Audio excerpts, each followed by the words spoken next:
$5,000 total savings on a new Santa Fe Sport or lease for $199. Hurry in today. Good morning, America. White House shakeup.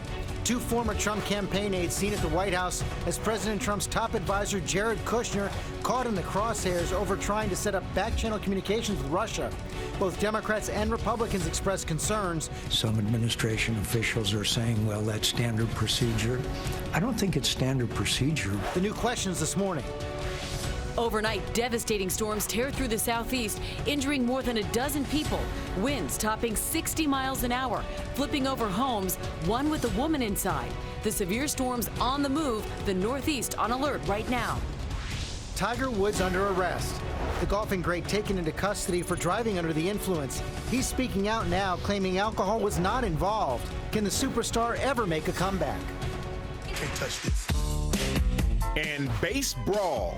The moment a Giants pitcher throws a 98-mile-an-hour pitch right into a national star's hip. Now here we go. Harper's charging the mound. The helmet flying, the two exchanging blows, and both benches clearing as a massive fight erupts on the pitcher's mound. And this is a good one, folks. Batter and pitcher ejected. He's not going away. He is a big, strong dude. What those players are now saying this morning. Live in Times Square, this is GMA with Robin Roberts, George Stephanopoulos, and Michael Strahan. Good morning, America. What a fight there on the baseball field. The Giants pitcher, Hunter Strickland, you saw him there, actually had to be dragged from the mound to the dugout by his teammates after exchanging those punches with the Nationals slugger Bryce Harper. And this grudge goes all the way back to 2014 when Harper hit 2 home runs off of Strickland, and this is the first time they've seen each other since. And those are two strong guys throwing hard punches. You don't want to be in the middle of that one. A lot more on that coming up. We also have breaking news out of Washington. We've just learned the White House communications director has resigned. That's Mike Dubke. Could be the first move in a broader shakeup. There are new questions about the Russia investigation this morning as well. Senator John McCain is now calling Vladimir Putin a bigger threat than ISIS. And President Trump appearing to throw his full support behind Jared Kushner, who is now under investigation for trying to set up that back channel to communicate with Russia. A lot is going on. And our senior White House correspondent, Cecilia Vega, starts us off with all the latest from the White House. Good morning, Cecilia. George, good morning to you. As you said, Mike Dubke's resignation was expected after just 3 months on the job. This could be part of a larger communications shakeup to come. You know, President Trump came home from that trip abroad to a political crisis on his hand. White House aides here have been huddled over the weekend in full damage control mode. This morning, under increased scrutiny, the White House is bracing for a shakeup. Possibly in the mix, the president's former campaign manager, Corey Lewandowski, and former deputy campaign manager, David Bossie, both spotted leaving the White House on Memorial Day. Over the holiday weekend, daughter Ivanka seen at the White House, too, with the very lawyer President Trump hired to handle the Russia investigation. Mr. President, did Jared try to set up a back channel to the Russians? Those sightings happening as questions mount over why the president's son-in-law and advisor Jared Kushner attempted to create a communication back channel with the Russian ambassador. Kushner is not a target of the FBI's Russia probe. The White House is insisting he did nothing wrong. It's both normal, in my opinion, and acceptable. But some members of the president's party are raising concern. My view of it is I don't like it. I just don't. I know that some administration officials are saying, well, that's standard procedure. I don't think it's standard procedure. The president backing Kushner, saying in a statement, Jared is doing a great job for the country. I have total confidence in him. He is respected by virtually everyone. But some in his inner circle say it might be time for Kushner to take a leave of absence. In public, the president sticking to the script, giving his first remarks since returning from overseas, honoring fallen troops and their families on Memorial Day. It is because of families like yours that all of our families can live in safety and live in peace. Now, with all of these questions mounting, there's been talk here at the White House about the administration holding fewer press briefings. Sean Spicer does hold one today, George. It will be his first on-camera press briefing in 15 days. Yeah, a lot of people surprised at that, had thought that maybe he wasn't coming back to do that. We're going to talk more about that now with our chief White House correspondent, Jonathan Karl, our chief legal analyst, Dan Abrams. John, let's begin with Jared Kushner. You reported on Sunday that he was under some pressure to take a leave of absence, but he and the president pushing back pretty hard now. Well, the president pushed back with a statement over the weekend saying that he has complete confidence in Jared Kushner. But what we are hearing is people in the West Wing concerned that this will be such a big distraction for him. The fact that he is now really at the center of the Russia investigation, not a target, George, no indication he will become a target, but clearly in the middle of the investigation, a person of interest. And you do have people very close to the president saying, can he really do all of that and keep the massive portfolio that he has here at the White House, but very little indication that Kushner himself wants to turn it down, or that the president wants him to. And you also have the Washington Post reporting this morning that Jared Kushner gets his own security clearance, as some Democrats are saying he should lose his security clearance. Like other senior officials here in the West Wing, he gets regular intelligence briefings, and you heard most recently from the top Democrat on the House Intelligence Committee that clearance that he has that enables him to get those briefings should be revoked. But George, that's another way of saying that he should basically leave or dramatically downscale what he does. Given the work he does on national security and the importance of the role he plays, those intelligence briefings are absolutely essential to being able to advise the president. Okay, let's talk to Dan Abrams now about the legal side. As John said, so far Jared Kushner not announced as a target of the investigation. What kind of legal vulnerabilities does he face? Well, right now there is no legal issue, crime that we know of that he may have committed. We can talk about possibilities. Let's remember, the key here that we're talking about is what did Jared Kushner do before Donald Trump became president? People are saying, oh, you know, back channels are normal. Back channels are normal. The question is it normal to have a back channel before he becomes president? The answer to that is no. And is it normal to communicate through Russian channels? Exactly. And so the question there becomes why and who ordered it? Why was he having these meetings with Russian officials? Who asked him to have these meetings? Why is that important? That becomes important in the bigger scandal regarding Russia. And the question there is, who was he talking to about what? And we know he was talking to a Russian banker as well who's close to Vladimir Putin. The banker says this was about business, Kushner's business dealings. The White House says he was acting as a transition official. Well, look, and that is a conflict, but I think he would be better off if he was doing this as a private citizen. Because the bottom line is, you simply can't start doing business in the government before you're in the government. When you've been inaugurated, you're president, and then you have your team. When you're part of the transition team, as you know, you have to be very careful in terms of what you do. You asked me about the law before. There is something called the Logan Act, which we've talked about before. You can't do diplomacy on your own. That's right. You can't do it as a private citizen. Let me ask one more question to John Carl. We saw that announcement this morning. Now Mike Dubke, communications director, is out.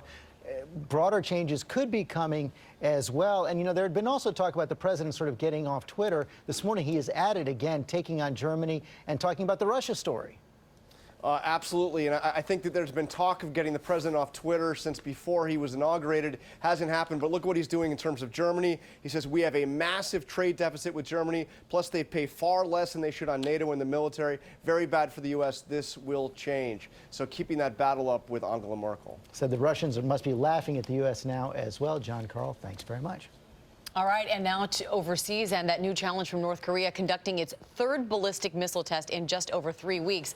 Analysts saying that with each new test, the North appears to be getting closer to its goal of building a missile that could reach the U.S. with a nuclear weapon.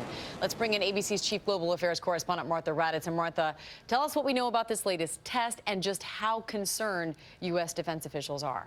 Well, Amy, there is growing concern. This was a short-range ballistic missile, but with every missile test, the North Koreans learned something, and this one was a success. We're getting the first images from North Korea just this morning showing the launch, with leader Kim Jong-un supervising the test. The missile traveled several hundred miles into the Sea of Japan, right between North Korea and Japan, Amy. So what is the White House saying, Martha, right now, and what are the options for a possible U.S. response to this? Well, President Trump is tweeting about his displeasure, but this is the 9th missile test since he took office. But today, the U.S. is trying something for the first time, a test of an intercept of a long-range intercontinental ballistic missile. The mock warhead launched from a Pacific island with the ground-based interceptor launched from a base in California. If that intercept is successful, the so-called kill vehicle will stop the mock warhead in mid-flight over the Pacific. There have been successes of shorter-range tests, but not the long-range test. Amy? And we just heard President Trump tweeting again about Germany this morning. Let's turn to German Chancellor Angela Merkel, suggesting that Europe might not be able to completely rely on the U.S. after meeting with President Trump. Talk about the impact on U.S.-German relations. Well, this comes after the G7 summit, which, of course, President Trump attended. Angela Merkel saying the times in which we can fully count on others are somewhat over, she said. And so all I can say is that we Europeans must really take our destiny into our own hands. Germany has not responded to the latest President Trump tweets, however. Amy? Yes, stay tuned for that. All right, Martha Raddatz, thanks so much. Michael? All right, we're going to go now to that severe weather breaking out along the East Coast overnight. The storms bringing wind, rain, and hail, injuring more than a dozen people. And Ginger has all the latest. Good morning, Ginger. Oh, good morning, Michael. Daunting images coming out of the county just east of Fayetteville, North Carolina. See that staircase there? Well, there used to be a mobile home right behind it, but you can see it in the background, twisted and tossed. And look at this other video. Several structures, up to 18 homes, were changed and were flipped. And you can see the very latest coming in just an hour ago or so. All of these images from the overnight damaging winds or tornado. We'll learn more about that later, but I really want to warn everybody about the occluded/cold front, Pennsylvania and New York in the threat region today. Damaging wind, our main threat later this afternoon and evening. Michael? I'm just waiting to throw it to Ginger, and she says, everything is perfect. It's great, sunny everywhere. I won't be here. It's not going to happen. All right, Ginger, thank you. We now have new developments in that deadly train attack in Oregon. The suspect due in court today facing charges for killing 2 Good Samaritans who reportedly tried to stop him from harassing women as he went on an anti-Muslim rant. President Trump saying the violent attacks are unacceptable.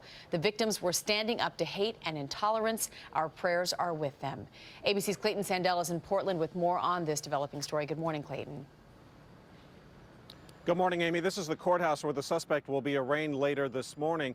Detectives say they're getting lots of tips about this suspect's behavior even before this alleged attack, a brutal crime against Good Samaritans just trying to help out strangers. This morning, the man police say is responsible for a stabbing spree on a Portland train last Friday, set to be arraigned in court, charged with 2 counts of aggravated murder, 1 count of attempted murder. One was stabbed in the neck and the other in the stomach. According to police, 35-year-old Jeremy Christian targeted 2 young female riders, one wearing a hijab, allegedly taunting them with anti-Muslim rantings. He told us to go back to Saudi Arabia and to get out of his country.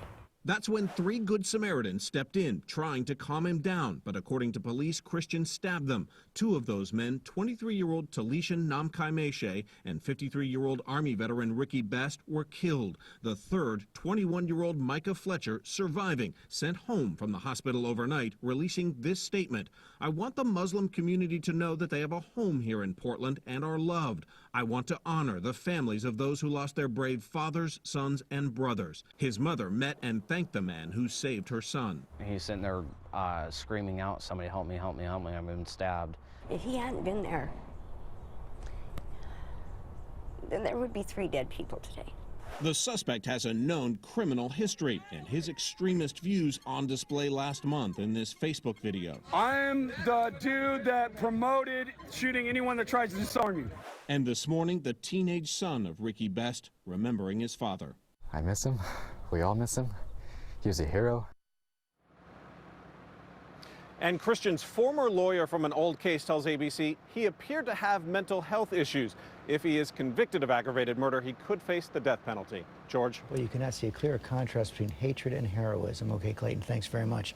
We're going to move on now to a scuffle inside the Texas legislature over the state's new law that cracks down on sanctuary cities. Tensions boiled over after a Republican state representative called Immigration Services on protesters.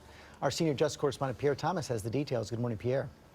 George, good morning. Immigration remains a hot-button issue. Tensions rising in Texas as the debate about the role of local police in helping to enforce federal immigration law intensifies.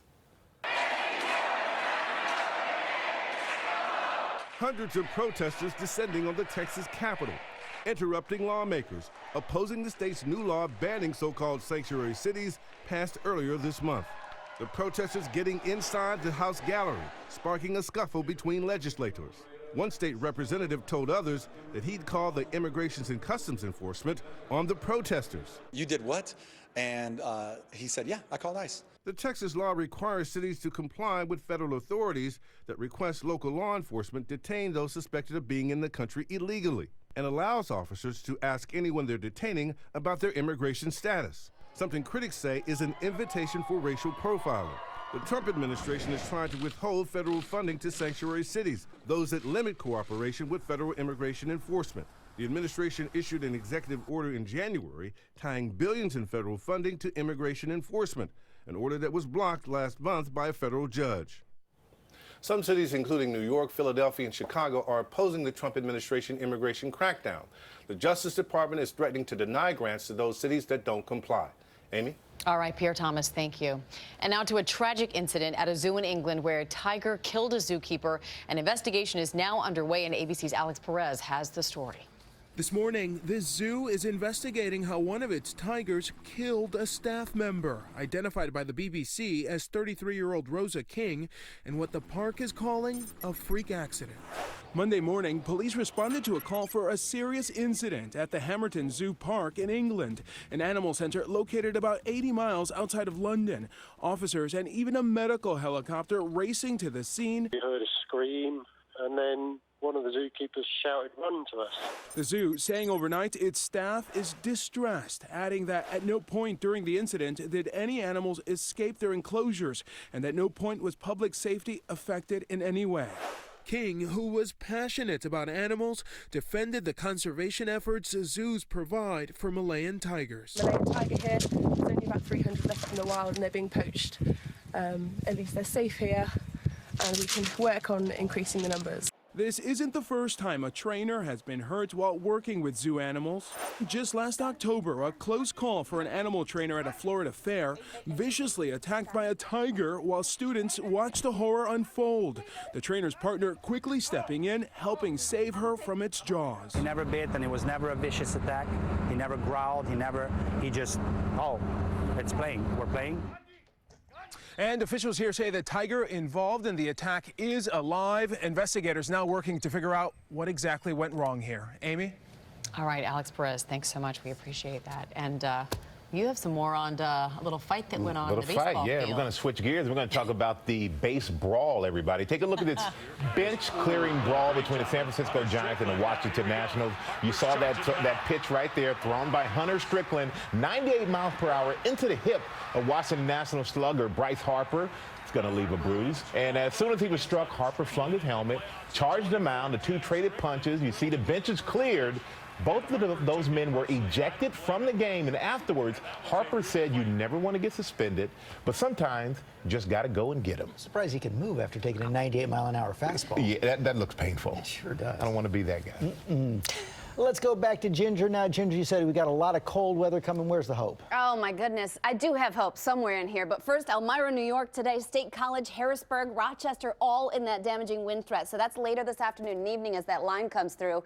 The cooler forecast is going to end for a brief period. Look at this, finally warming up because we had such a cool Memorial Day along the East Coast. So many folks, Central Park, for example, had its coolest Memorial Day since 2004. Well, look at the numbers. They start to go up well into the 70s in some spots, even D.C. hitting into the 80s. Things are looking up. See, Michael, I can be nice sometimes. Let's get to the Tuesday trivia now, brought to you by CarMax.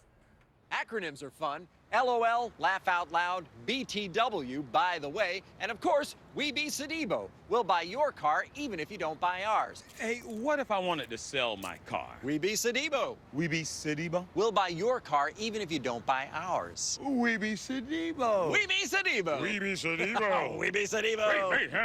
We Be Sedibo. We Be Sedibo. No, we cool. I got you. Okay. It's the right thing to do. And a very good morning, meteorologist Brian Vandegraff. A warm and muggy day ahead. We have some fog out there this morning, a little bit of mist, a passing early shower, better chance for some scattered showers and even some rumbles of thunder later in the day. So we're going to keep an eye out for that. As far as the next couple of days, probably unsettled is the best way to describe it. We're going to keep ourselves in a pattern where there'll be a chance of a shower again tomorrow. Warm, near 80 degrees on Thursday. By Friday, isolated shower, a little bit unsettled for the upcoming weekend, but warmer this weekend. 84 Saturday, 70s for Sunday. I'm nice only for a short time, Michael, because the 2-week outlook looks a little cool. I'm going to show you that. Yeah, it's coming June. up. It's June. I'm sorry. It's not her fault. I know. We